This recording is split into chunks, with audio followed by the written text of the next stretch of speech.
The courtroom was packed, the air thick with tension. Everyone watched in stunned silence as the officer's face turned red with anger. Just hours ago, he had arrested a black man in an upscale neighborhood, assuming he didn't belong there. No questions, no explanations, just handcuffs and a ride to the station.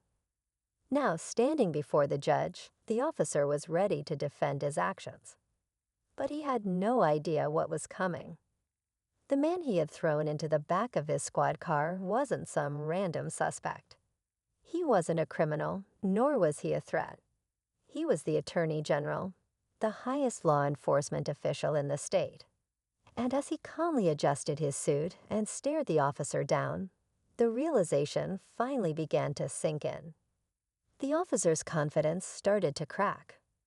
The room, once buzzing with quiet murmurs, was now completely silent. How could this happen? The officer had relied on his instincts that, time and time again, led him to make snap judgments. But this time, he had made a mistake so big it would change his life forever. As the judge prepared to speak, the officer's pulse pounded in his ears. He wasn't just facing a reprimand.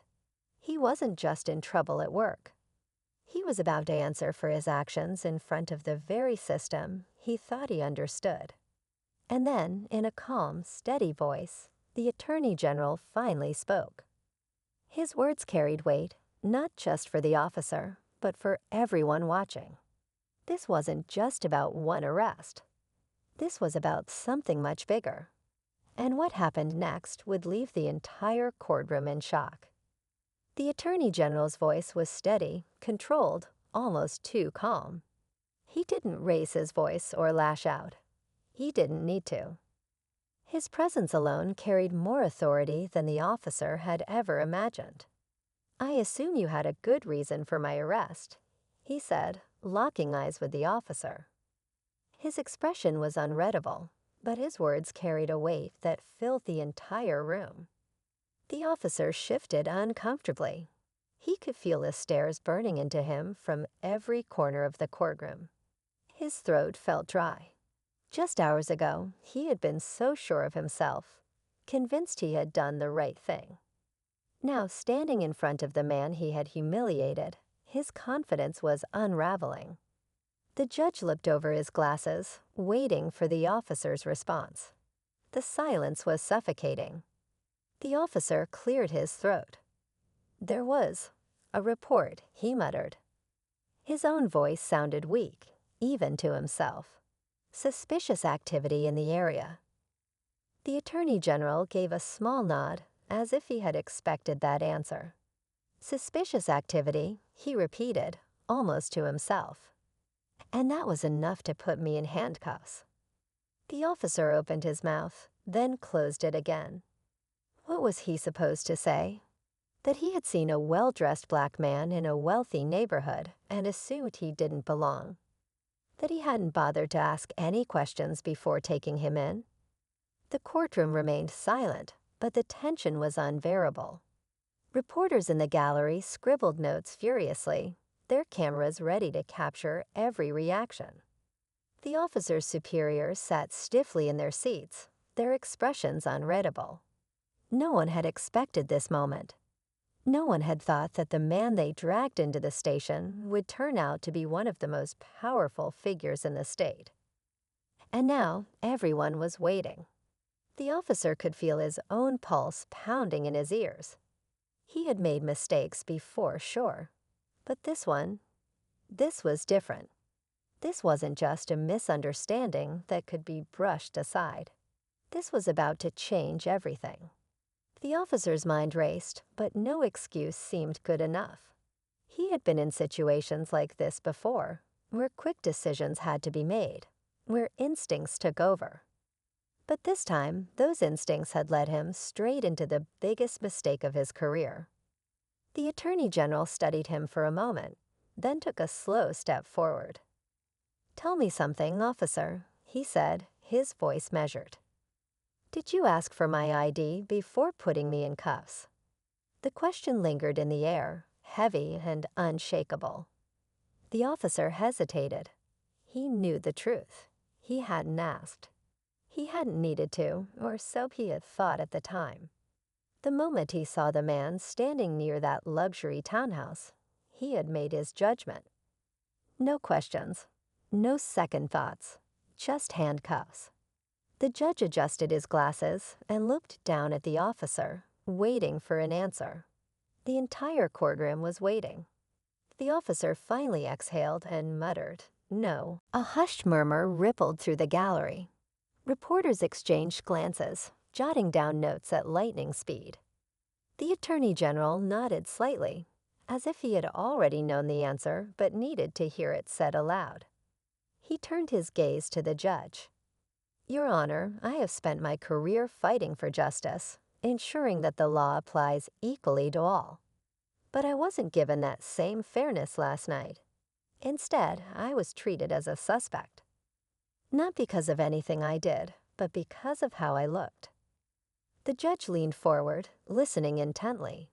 The officer felt the weight of those words pressing down on him. His badge suddenly felt heavier on his chest.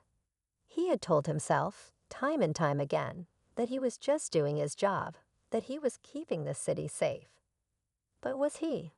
Or had he let his own biases decide who was innocent and who wasn't? Meanwhile, in the back of the courtroom, the officer's captain sat stiffly, his jaw tight. This wasn't just about one officer's mistake. This was about the entire department, about years of complaints that had never been addressed. And now it was all coming to the surface for the world to see. The officer could feel his heartbeat pounding in his ears. He stood frozen, his hands clenched at his sides. The weight of the moment pressed down on him, heavier than anything he had ever faced before. Every word from the Attorney General cut deeper, forcing him to see what he had done, not just to this man, but to so many others before him. The Attorney General took a slow breath, steadying himself. "You saw me standing outside that house, and you made a decision," he said, his voice sharp but controlled. "You didn't ask me a single question. You didn't check to see if I belonged there. You didn't even hesitate." His eyes locked onto the officer's, unblinking. "And now I have to ask you, why?" The question rang through the courtroom like a bell. The officer swallowed hard. He wanted to say something, anything, to justify his actions. But every reason that had once seemed valid now felt hollow. He had been so sure of himself when he made the arrest, but now, standing here under the weight of the truth, he felt exposed. The judge cleared his throat, shifting in his chair. "Officer, do you have an answer?" His tone was firm, his expression unreadable. The officer licked his dry lips. His training had taught him to be confident, to stand by his decisions no matter what. But this wasn't just about him anymore. The whole city was watching. His department was watching. His family, his colleagues, the press, all waiting to see how he would respond. From the back of the room, his captain leaned forward slightly, his expression dark. He wasn't offering help. He wasn't coming to the officer's defense. This was his mess, and he had to clean it up himself. The silence stretched unbearable. Then the Attorney General took another step closer. "This isn't just about me," he said, his voice unwavering. "It's about how many others were treated the same way and never had a courtroom to stand in. It's about how many voices were silenced before they could even speak." The tension in the room was suffocating. The officer's pulse raced as he realized this wasn't just a hearing. This was a reckoning, and he was standing at the center of it. The officer's breath was shallow, his mind racing for a way out of this. But before he could say anything, the courtroom doors swung open. A woman in a sharp gray suit walked in, her heels clicking against the floor as she approached the judge's bench. The whispers in the room grew louder. Reporters leaned forward, sensing something big. The woman handed the judge a folder. "Your Honor, new evidence has come to light." she said, her voice crisp and direct. She turned and faced the officer, her gaze cutting straight through him. Body cam footage from last night. A ripple of shock moved through the courtroom. The officer's stomach dropped. He hadn't even thought about the footage, hadn't considered that his own camera had been recording everything. The judge flipped through the folder, his expression unreadable. Then he nodded toward the court clerk. "Play it." The screen at the front of the courtroom flickered to life. The grainy footage showed the officer stepping out of his patrol car, his flashlight sweeping over the Attorney General. The sound of his own voice filled the room. "Hands where I can see them. Now." The officer flinched. He had barked the order without hesitation. The man in the footage, calm, dressed in a tailored suit, had barely moved before the officer grabbed his wrist, twisting it behind his back. "Do you live here?" The officer's voice snapped. "I do," the Attorney General's voice replied, steady. "I'm reaching for my ID." But before he could, the officer had shoved him against the car. The murmur in the courtroom turned into hushed gasps. The officer watched himself in the footage, his own voice cold, dismissive. He had already made up his mind. "Let me explain." The officer started, but the Attorney General raised a hand, silencing him. The video kept playing, and then something the officer hadn't expected. A second voice. "Good call," another officer had said off-screen. "Guy like that doesn't belong here." The officer's blood ran cold. He recognized the voice immediately, his own partner. The courtroom exploded in whispers. This wasn't just about one man's mistake. This was bigger. The system, the assumptions, the unchecked power, it was all laid bare for everyone to see. The Attorney General turned back to the judge. "Your Honor, I think we need to take a deeper look at this case. Because last night, I wasn't the only one being judged." The officer felt the walls closing in. He had thought this was about one bad decision. But now, as the truth unraveled in front of the entire courtroom, he realized this was about all of them. And there was no turning back now. The courtroom felt like it was holding its breath. The officer's face was pale, his eyes darting toward his partner, who sat frozen in the gallery. The weight of the footage was undeniable. It wasn't just him. It was the system that had backed him up, reinforced his actions, and normalized his instincts. But now the world was watching, and there was nowhere to hide. The Attorney General turned back toward the officer. "This is the moment where you get to decide who you really are," he said, his voice calm but firm.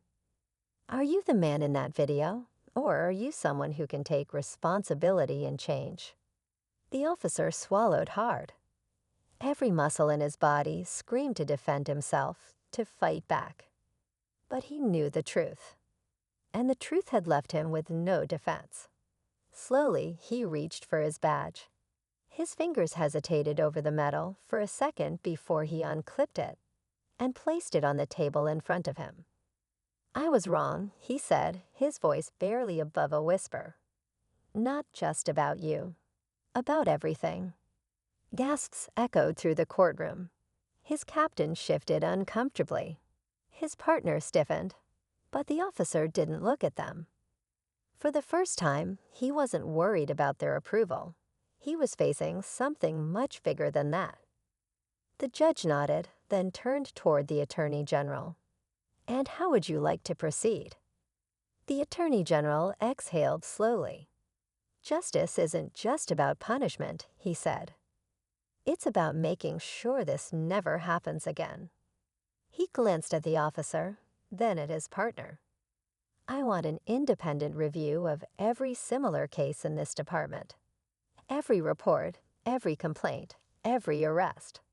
The system needs to answer for more than just this one moment." A stunned silence followed.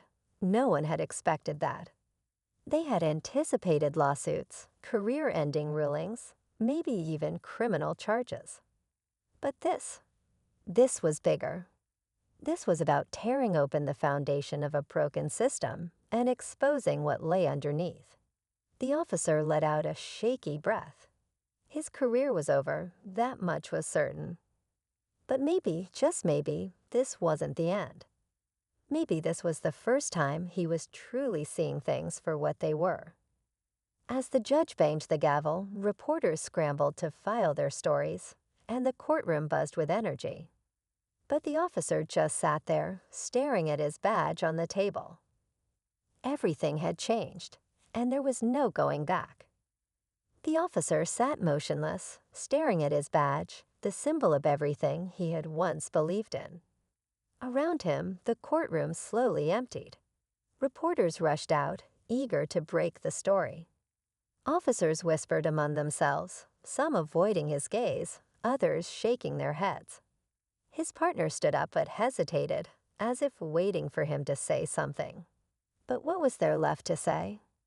The Attorney General gathered his papers, slipping them into his briefcase with a quiet sense of finality. Before leaving, he paused in front of the officer. "Acknowledging the truth is the first step," he said. "What you do next is what really matters." Then, without another word, he walked out, leaving the officer alone with his thoughts. Outside the courthouse, cameras flashed, microphones were shoved forward, and voices called out for statements. But the Attorney General didn't stop. This wasn't about media attention. It was about change. And change wouldn't happen overnight. But today had been a start. The officer finally stood, his legs unsteady. As he reached for his badge one last time, he realized it didn't feel the same anymore. It wasn't a shield, it was a reminder. A reminder of mistakes, of failures, but also of a choice. The choice to be different. The choice to do better. As he stepped outside, the cold air hit him, sharp and sobering. He didn't know what came next. Maybe accountability, maybe redemption, maybe both. But one thing was certain, this moment would stay with him forever. Because for the first time in his career, he saw things clearly. And for the first time, he truly understood what justice meant.